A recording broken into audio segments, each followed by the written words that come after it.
there! Welcome to the CMMC Compliance Guide Podcast. I'm Austin. And I'm Brooke. From Justice IT Consulting, where we help businesses like yours navigate CMMC and NIST 800-171 compliance. We're hired guns, getting companies fast-tracked to compliance. But today, we're here to give you all the secrets for free, so if you want to tackle it yourself, you're equipped to do so. Let's dive into today's episode and keep your business on track. Today's question is simple, but high stakes. Are you really NIST 800-171 compliant? You might think so, but there are a few controls that contractors overlook all the time, and that could put your contracts and reputation at risk. Brooke, from what we've seen from past DIBCAC assessments, what's the biggest misunderstanding contractors have about NIST 800-171? Probably really the biggest one is scoping, and we've kind of talked about this before, but people don't get their scope quite right. They include too much or try to scope it too narrow and then have data leakage, or however you want to phrase that. They didn't take everything into consideration. So scoping is the biggest thing. Folks have a tendency to have a problem with that. Hopefully you find that out rather soon, and you don't get too far through an assessment or anything before they kick it back and say, this is not going to work. So if you're sitting at home trying to figure out if you've gone too far, what is a general rule of thumb that they might could go by to see if they've done a little too much or too little on their scoping? Well, really a general rule of thumb to do your scoping properly. This is whether you're going to design a new system, whether you have something in place, or you have something in place and you're going to try to design this system, however it works out. The first thing you need to know is what kind of data, what kind of CUI you're trying to protect. That's key in this, right? Because if you don't know, you may get some of the controls a little not quite right. That's a key thing to know. But really, for scoping guidance, once you know that, it's best to draw a data flow diagram. I'm pretty visual, so and draw a diagram, or you can put it in. Well, I was going to say Visio. That might be old school these days. I don't know, but I use Visio a lot. So Visio or something like that. PowerPoint is a decent way to do it. Anything, but like I said, hand draw it. I mean, I always hand draw all my network diagrams and everything anyway, because I normally draw it, redraw it till I get it right, and then I go put it in Visio or whatever you want to put it in. But yeah, any program where you want to use is fine, but hand drawing is great to get the understanding started. Going down that rabbit hole, but it's not necessarily the tool. But when you start doing your data flow diagram, it's easy to take that at a high level and say, oh yeah, we get it from the internet, we download it into our system. That's our data flow diagram. Well, specifically, how do you go list out all the actual systems you go to?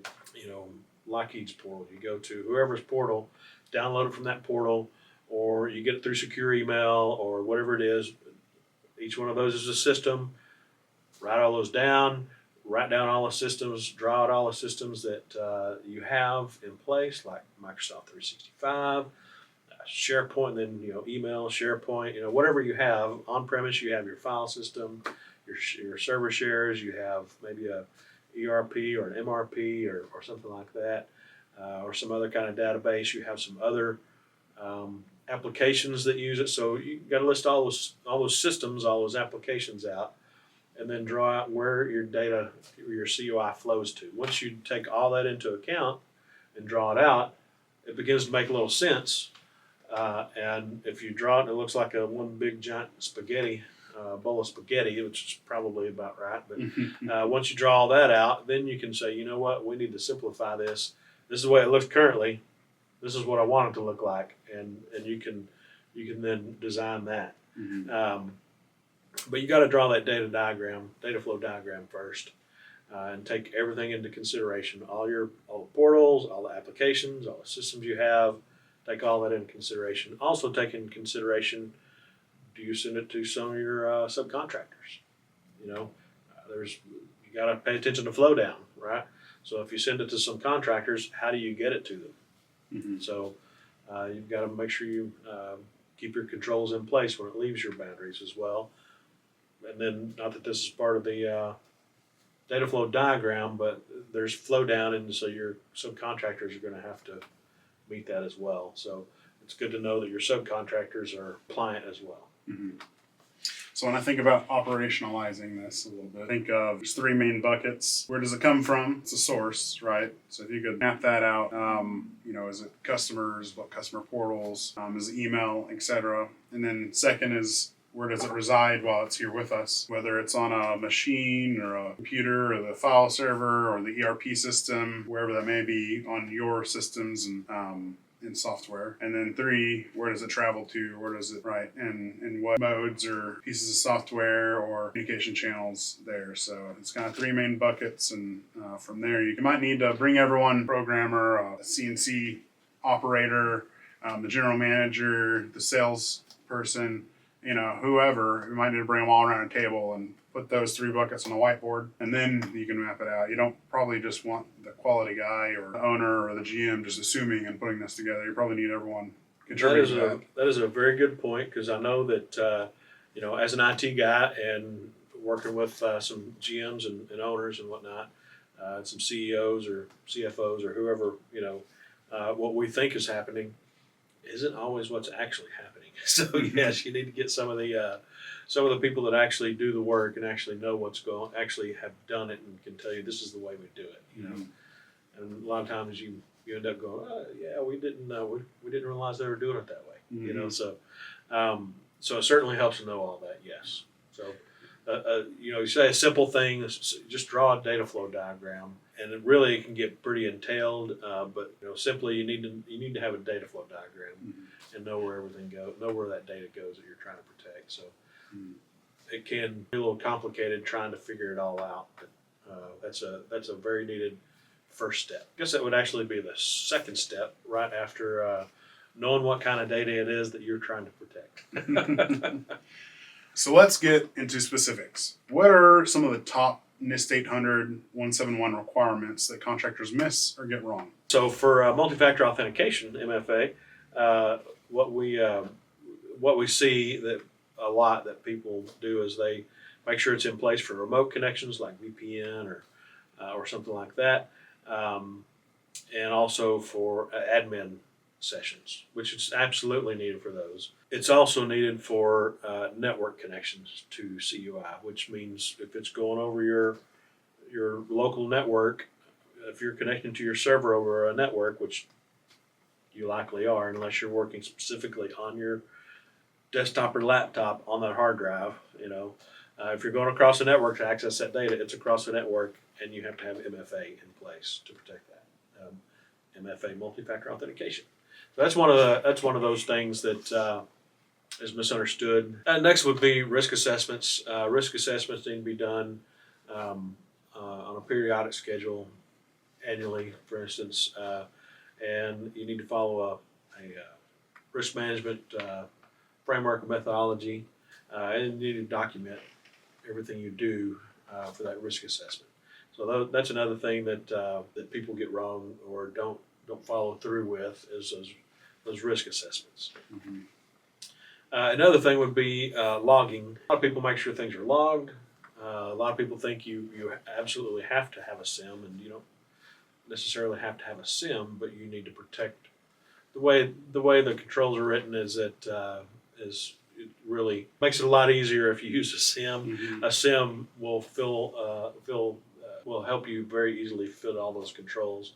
But if you have it doesn't require a SIM for logging, but you have to make sure that you specify what is supposed to be logged, and then you have to make sure that's logged, make sure the logs are protected, the whole 9 yards. If you use a cloud SIM, that's a whole other ball game. But SIM is a SIM. There's a it's not a TLA. That's I guess that would be a FLF, 4-letter acronym. Yeah. SIM is a SIEM, is a Security Information and Event Management tool. So it gathers all your logs from all the different sources you could gather them from. So your servers, your firewall, workstations, Microsoft 365, GCC High, and whatever other tools that you can integrate into it is really what you need to put in. And it more or less conveniently checks all the boxes for the logging. It does conveniently check those boxes, yes. So, it helps. It helps in management. It helps in alerting. It helps secure those logs, the whole 9 yards. So yes, but the key to that is you need to make sure you're logging the things that need to be logged. Make sure that's defined. A lot of people don't, realize if it's defined, you need to write it out and say, this is what we're logging. This is what the logs are supposed to have in them. And then you have to verify and make sure that that's what's actually in the logs. Mm-hmm. So making sure you do that is, again, that's a part of documentation. Mm-hmm. So a lot of people know, of course we log things, Mm-hmm. Well, what's in those logs? Well, stuff.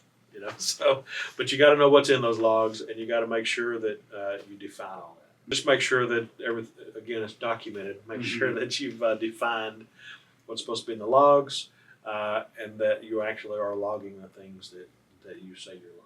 I think you'd mentioned supply chain oversight as well.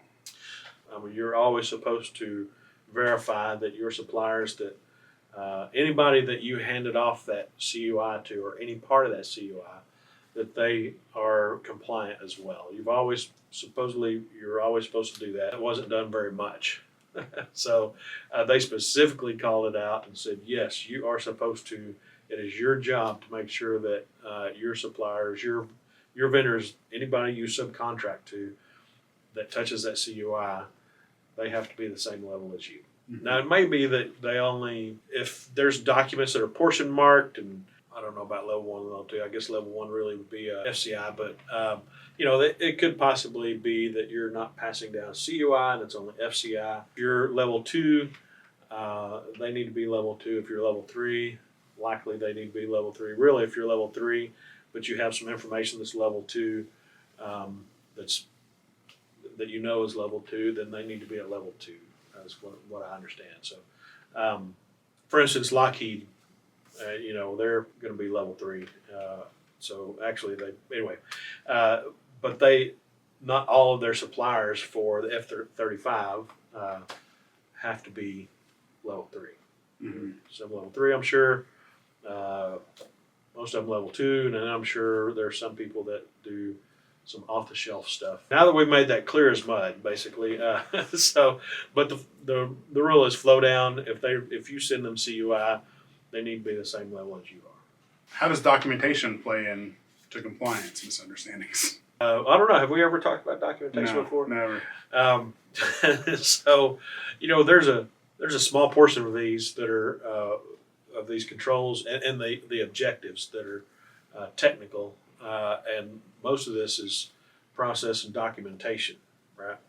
And but there's a ton of documentation. If it says list, you've got to have a list of folks. If it says define, you've got to have something written out, a policy written out. And you have to have policies anyway, but you have to have policies, you have to have your plans, procedures written out. There's just an absolute ton of documentation that needs to be written out. Not just your SSP, not just your policies for each of the families that, access control and awareness and training and all that, but everything, you have to have all your policies, and then you have to have, your procedures.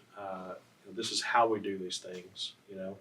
Beyond that, to be able to pass an assessment, you have to have all your proof, right? And so, yes, we've done this, and here is proof. Here's my documentation that shows how our SIM is set up, or how Active Directory is this GPO is set. Stuff like that. You have to have all that proof in there as well. So there is an absolute ton of documentation. You might have to write your SSP, your POAM, and then write the policies and document form of how you're going to set up your network. And then you might have to, once you show them that, actually show them the network that's set up that would match the documentation, how it's set up. The network being set up, maybe some technical people watching, like security groups and Active Directory or something, that's not good enough. It needs to be in a document, preferably in a GRC tool or something, right? But not required. GRC tool makes it a lot easier. Yeah. I can tell you that, a lot easier. The reason I bring that up is because not every assessor that we come across, but it seems like a lot of them might prefer for you to have a GRC tool. So if you're looking at quick wins, low-hanging fruit on, making the job easy for the assessor, which would probably make the assessment easier, which might lend to you passing an assessment better, you might want to look at getting one. Absolutely. GRC tool makes it a lot easier. It'll make an assessor's life easier. Assessors love to see a GRC tool in place, especially if it's all fleshed out. You have everything in there that you already need. Then they have access. You can either export everything and get it to them, or you can give them access. Depends on the assessor, I think, probably. We use Future Feed, and they just came out with assessor role, I should say. Anyway, so you can assign an assessor, create their account, and assign them the assessor role, and it'll give them read-only access to everything in there, because they had specifically asked the Future Feed guys to put that in place, because they didn't want to be accused of getting in and changing anything. Right? Anyway, so they've created that. Point is, though, that a GRC tool makes makes life a whole lot easier for you and the assessor. But the assessor will appreciate that. Yeah, it's certainly not going to hurt your chances, No. I would think. Yeah. No, unless you have it set up very poorly.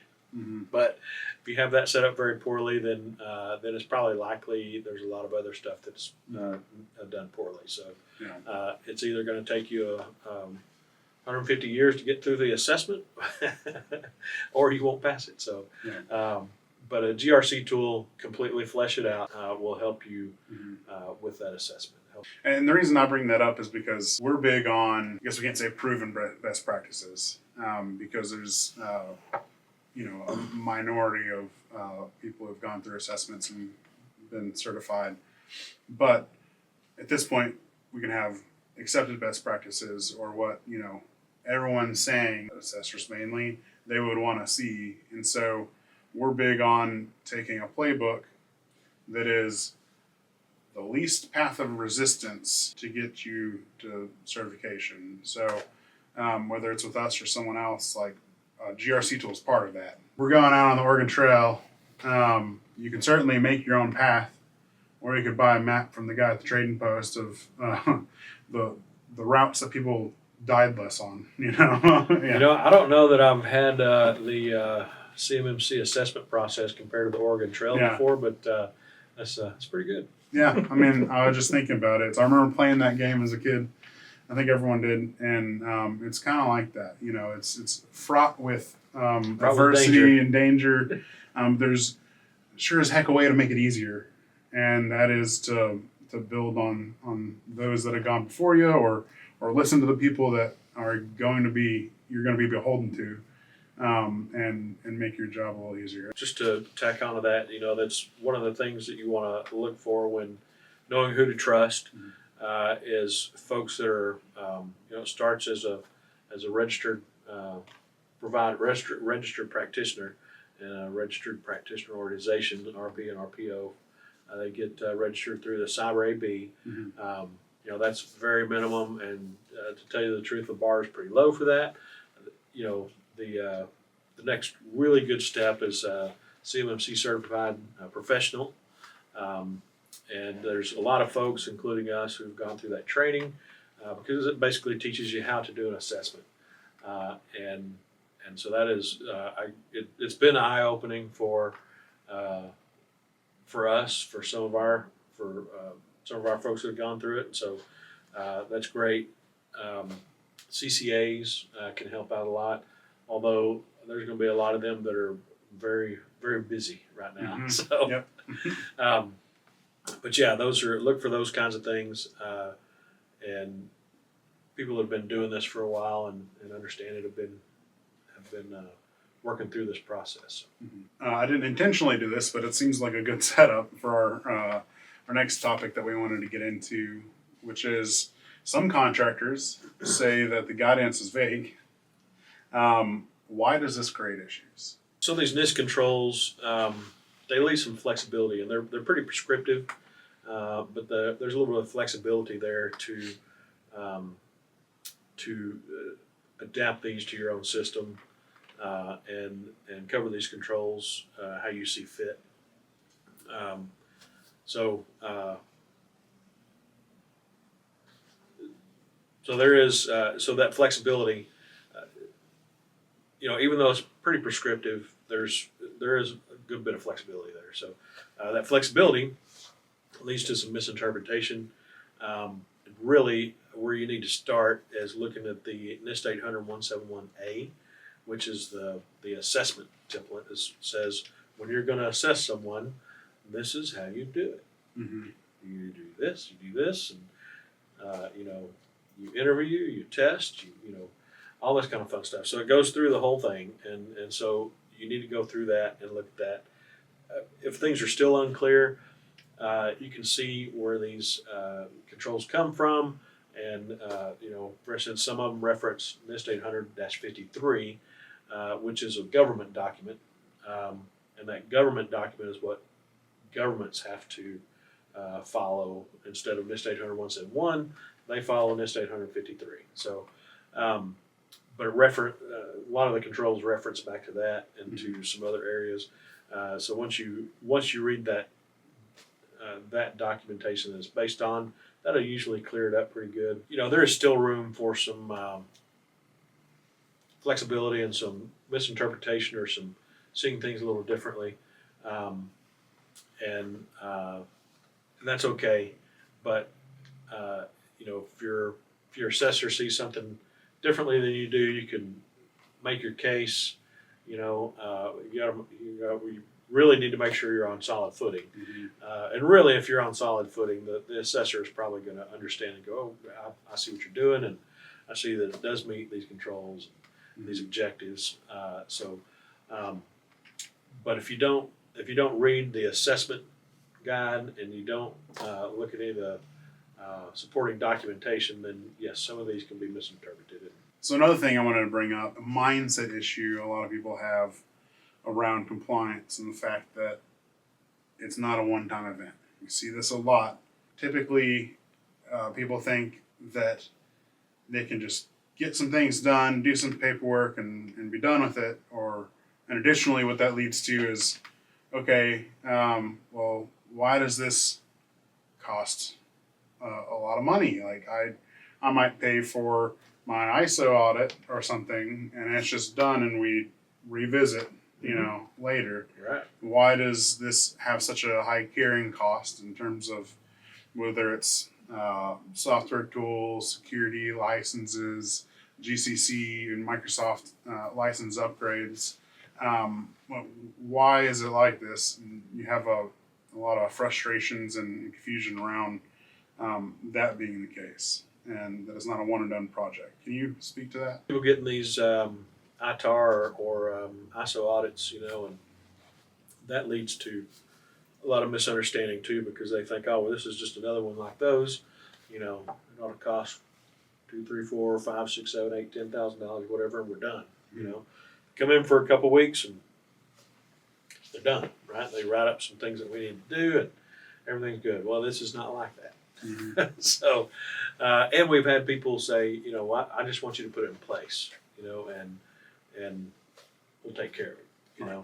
Well, which is fine, and we can do that, but what needs to be understood is that this whole NIST, started to say 1-800. It's not a phone number. This whole NIST 800-171 thing and CMMC is not a one and done. It's written for management, ongoing compliance, ongoing monitoring. It's written for that. I mean, it's all throughout it. So if you bother to read it, you can see that, right? Mm-hmm.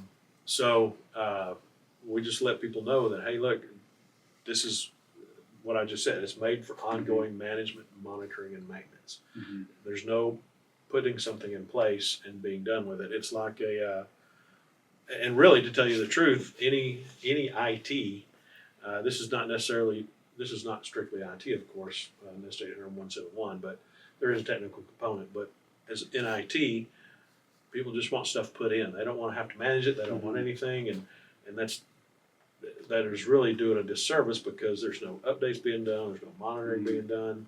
I can't tell you how many times that we've been called into somebody new to help out with something, and we go to look at their backups, and we're like, hey, Your latest backup you have is 8 months old. You know, no, it's been backing up, and they set it up to back up. Well, yeah, but it failed here, and it's been failing ever since. Did you check it? Well, no, we didn't check it. You know, so that's what this is written for, is for ongoing maintenance, monitoring, ongoing care and feeding of it, right? And so that's what this whole thing is about.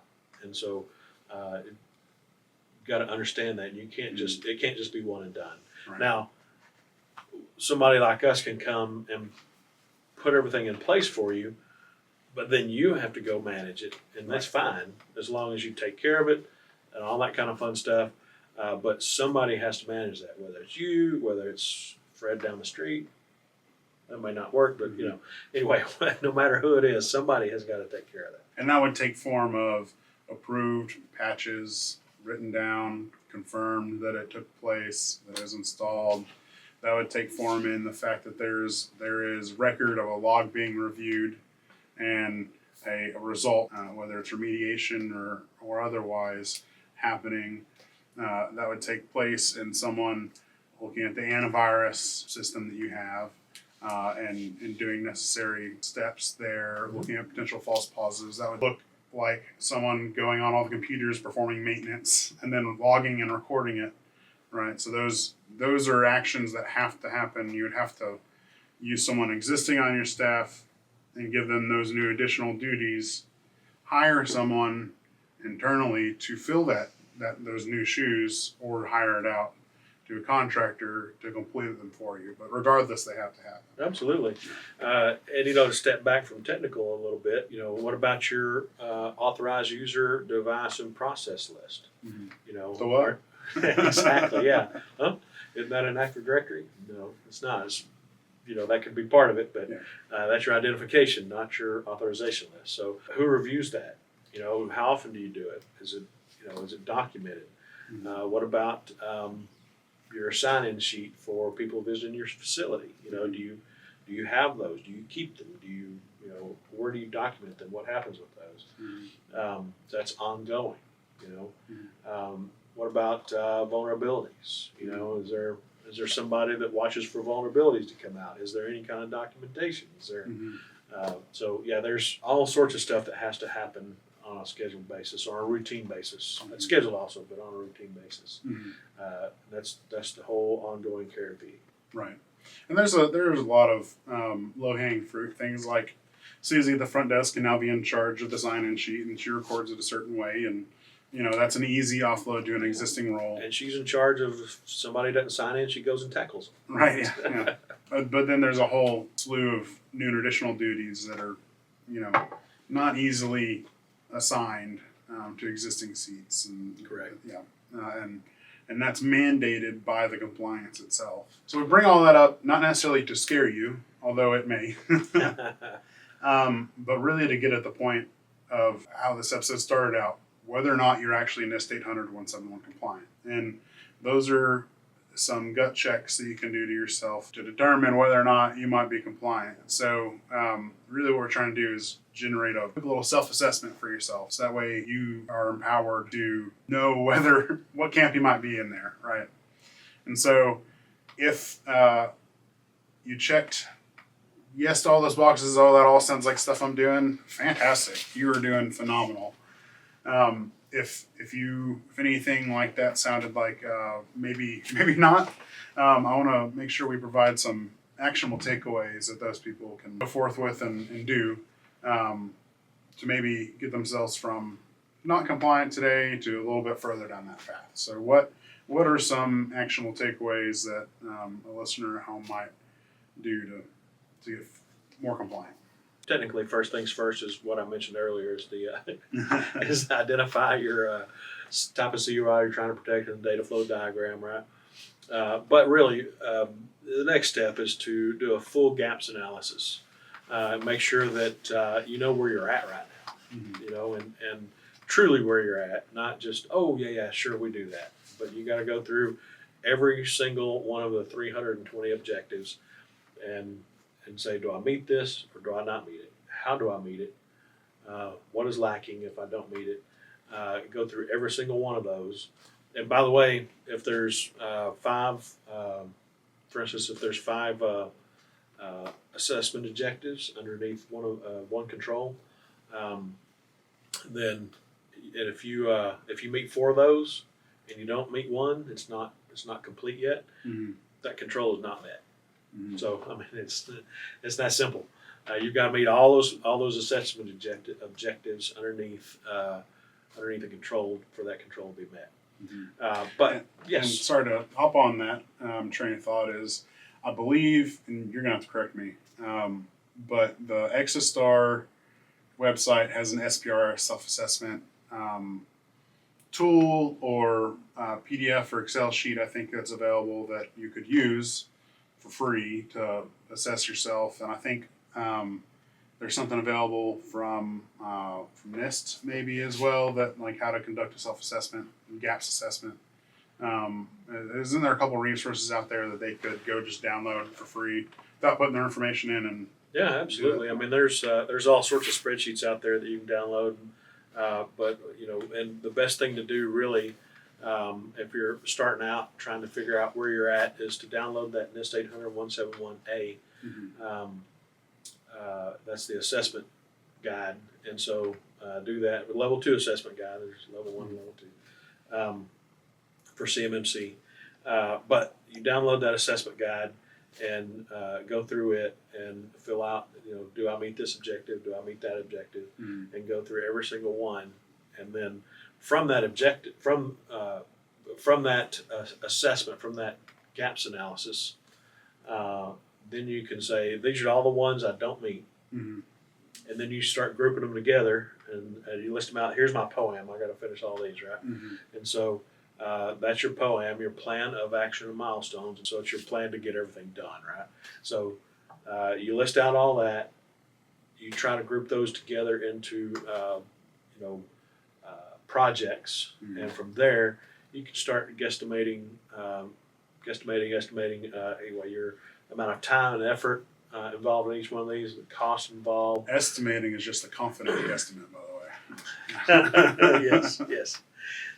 So you can divide it out. Then once you have your POAM divided up into projects, and your time involved, the effort amount involved, the complexity, the cost, and the priority on each one of these, then and maybe you look at these and you add up the number of points it's going to add for each one of these projects you complete, and so where your SPRS score goes. Mm-hmm. Each time that you complete something. So that may be something important for you to do. But once you get that project list created, then you can start cranking out those projects. Get some quotes, get prices to it, and start doing that. But Mm-hmm. really, it starts with a good gaps analysis. Everything can be built out from there, and do it by assessment objective, not just by control. Mm-hmm. You can do it by control, but you're still going to have to take each of the objectives into account anyway. Save your brain some processing power and go by objective. Yeah. It's just go through each one of those. But yeah, that's what I would suggest, is that gaps analysis is going to be key. Another thing that you really need to do, say what can they do today to get started, and aside from the data inventory, basically, like I said, and the data flow diagram, you do your gaps analysis. Very important to do that by objective, assessment objective. It's also important to make sure that you have decision makers involved in this. It can't just be your IT guy. It can't just be the quality guy saying, "Hey, here's all this stuff, and here's all the stuff we got to spend money on," and because the C-level guys are going to be going, "We need to spend all that money." Surely we don't, Mm-hmm.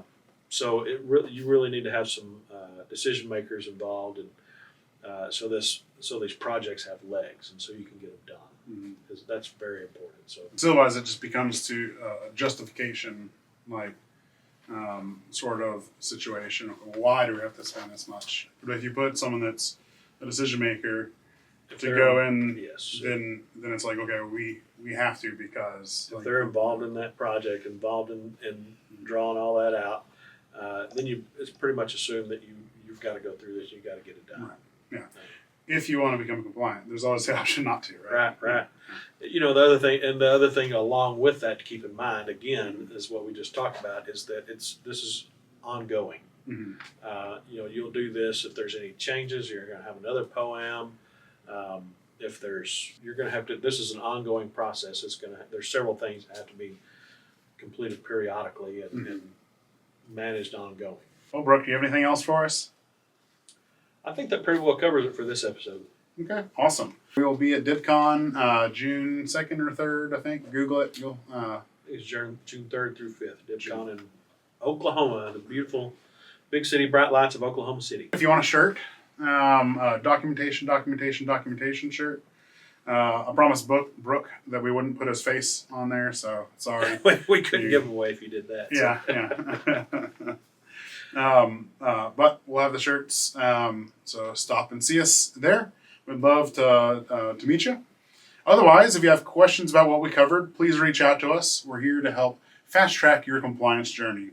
Text, email, or call in your questions. We'll answer them for free here on the podcast. You can find our contact information at CMMCComplianceGuide.com. Stay tuned for our next episode. Until then, stay compliant and stay secure. Like, subscribe, and share.